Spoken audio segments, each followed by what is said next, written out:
moving on, we have obviously the news this past week about Felix Tito Trinidad filed for bankruptcy. Tragic, I think. I don't think it's from what I've read. I don't think it's due to him not handling his money right. It sounds like he put all his eggs in that one basket. Care to elaborate on it? Yeah, so basically, in his whole career, he's done over $90 million. And Tito put his money on the bonds of Puerto Rico, and then shit went sour, and he basically losing all his money. He's trying to sue his broker or whoever was managing his money, basically saying that he took risk and he never let him know. The thing about your money, it's you gotta, even if you have it with a broker or you have it with whoever you have, somebody managing your money, you got to keep track of this. You got to see how, the graphic, if your money is moving forward or is going down. $90 million from day to night is not going to lose all of it. I mean, I think it was like a source of time. But he's been in that. When did he retire? I mean, it's been more than 10 years at least. No, wasn't that 09? When was... He retired after the Hopkins fight. Yeah, that was later, because I know. I mean, regardless of the fact, I mean, it's over the span of a long time. But I think it's tragic. But I think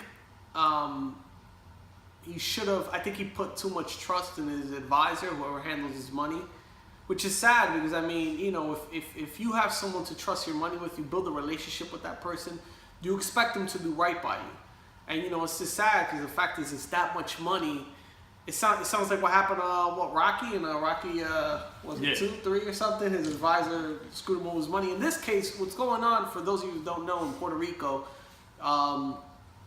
so what happened historically in Puerto Rico is that a lot of American companies, in this case, a lot of companies in general, period, the American government allowed the Puerto Rican government to have businesses establish themselves in Puerto Rico without having to pay any corporate tax. Mm-hmm. So pretty much they would establish these businesses, and then pretty much the American government said, okay, now for all the taxes you didn't pay, you're gonna have to pay it back. We're gonna give you guys, I think it was 10 years or something, to pay this debt back. The time went, and no one paid the debts. Basically, corporate debt kept accumulating, businesses. And the thing is, the best bank that you can have if you're in another country is the United States. Because the thing is, the money's good. Like, think about it. If you're Puerto Rico and you have a debt, but the United States is going to back that debt, you're good. And the thing is, the United States was always helping Puerto Rico in their situation. Like, you have some debt, you got a situation, we'll restructure the debt so you could pay it off. In this case, the time came to the United States, you know what? If you had a debt, you don't pay it off, it's going to affect the government. What happened? The clock ran out. They owed all this money, and all the corporations said, yikes, I don't want to deal with this. They either, filed for bankruptcy or they left the country.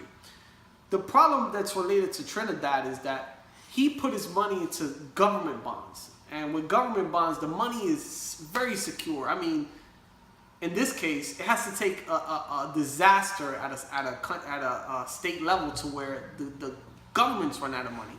That's like to say you're a police officer and the pension goes broke, like in the other guys. Like, we're gonna rob the pension, something like that. Like, some shit like that happened in Puerto Rico. Like, it's very hard in the United States for that to happen. But I mean, who's not gonna trust the government? Like, you pay your taxes to the government. Like, you expect the government to have all this money.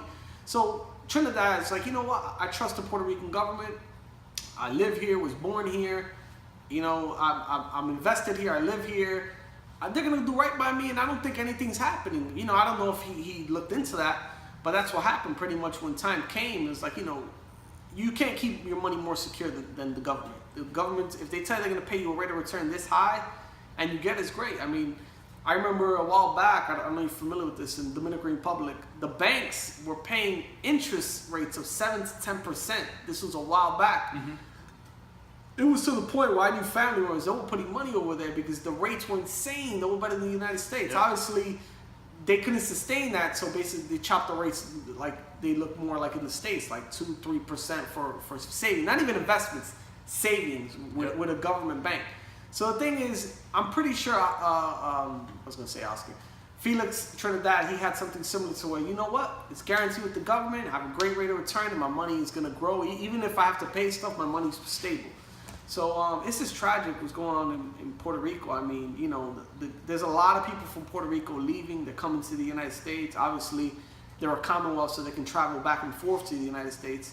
But you know, it has to be painful. I mean, if you're in your country, you've been there your whole life, and you can't live there because you can't take care of your family because the government's falling apart. I mean, I don't know what to tell, you know, people in Puerto Rico. I mean, I just, you know, I pray for them. Hopefully the government can get in a situation they can pay this debt, that they can bring businesses back and make things better. But in the case of Trinidad, he said himself, well, he's too old to fight. No, he said that basically he's following a lawsuit of 2.5 million, I think it is. Disputed amount. Yeah, which I don't really think 2.5 is gonna take him that far, but maybe if he invests his money better this time, maybe if he gets that. If not, he's talking about coming back again and fighting again. And he's what, 44 now, something like that. He's old. I mean, it's sad. I mean, but then again, he did it to himself. Because me personally, is it like yourself? Like, think about it. Don't you all the time go to your bank account and check how you're managing, check your money? You know, if your bank, sometimes there's glitches with the system. And I'm like, what the hell? You know, you don't see a couple transactions, and then you're like, you know, it's weird, and this you guys can look this up. Floyd Mayweather only has one bank account, and he checks all his money, like all his millions. He goes to one bank and puts all his money in that one account, which is odd because I mean, if you have a lot of money, I mean, I'm not a millionaire by any means, but that's one thing that any investor will tell you is you want to diversify your portfolio. Even if you do mutual funds, you want to put them in different companies. Yep. So if one drops, the whole house of cards is not going to come falling down. It's basically going to be, you'll have your money here secure, that one went down, and when that one picks back up, maybe this one drops.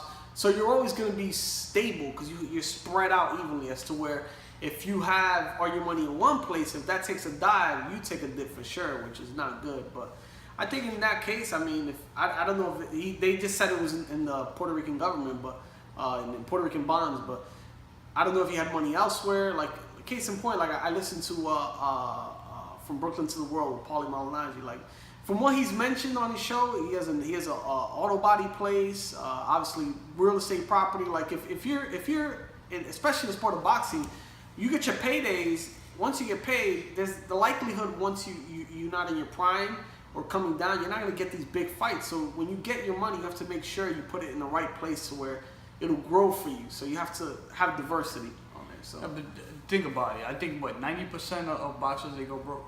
Or in not just athletes. I mean, not just boxers. Or athletes. Basketball players, you know, they go broke. Football players, that happens, man. Because the thing is, a lot of times I've seen documentaries on this. I'm pretty sure you guys can look it up as well. To where you're a young kid, you're 19, 20 years old. If you don't have no guidance and you're buying, you're buying nice cars, you're buying clothes, you're going to the strip club, you're an athlete. Next thing you know, your contract's up. You tear out your ACL. And next thing you know, you're playing, third string. You're playing for some local team in some city. You're like the guy from Eastbound and Down, Danny McBride. He's trying to get his career. That's tragic, man. It happens. Yeah. So you end up like Allen Iverson on playing in China with some weird ass team.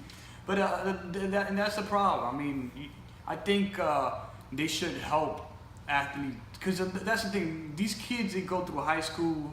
Boxing doesn't have a union or anything. They don't have no representation at all. I don't think it should be for boxing itself, but for athletes in general, where they help them, like invest their money. Even advice would help. Exactly. Yeah. I think that, usually these kids, they go through high school, and some of them do some college. Sometimes boxers, sometimes they don't even go to high school. They go straight from Mexico or whatever, and they just go straight. Or wherever. Look at Mike Tyson. Look at his story. He barely went to school. He made probably $500 million, and he's bankrupt. And this shit happens every day. People take advantage. Rappers, same thing with rappers, and that's the thing, when you are surrounded by all these other people and you're giving here, giving there, and you're not investing your money in something that a lot of these guys invest in cars. lose their value so fast. Is like I in my life I have lost a lot of money in cars. Even mansions, like a mansion, it sounds nice, but look at the maintenance. But my main money doesn't go to cars, you know. You can't invest your main money in stuff that devalues that fast. So you gotta go. Yeah, mansions also don't invest money on mansions. Do real estate, but buy buildings with apartment buildings, stuff like that. It's good. You know, you could rent, you could have small money. businesses. Exactly, small businesses. Look at Danny Garcia. He got a barbershop. Yeah, he's smart. Like that's one reason I like him. Look, he's got barbershop, body place, got a store now, real estate. Trying to do movies, I hear, or something like that. Netflix. He knows. Like he after that loss to Thurman, he's like, oh, my options are limited. It's either gonna be Errol Spence. I don't want to deal with that motherfucker. Let me just dad. He's like, Danny, you gotta set up these businesses, man. Get the fuck out this sport, man. Yeah, it's facts, bro. It's facts, honestly. And this is something that all athletes should look at. You know, moving on and invest their money well.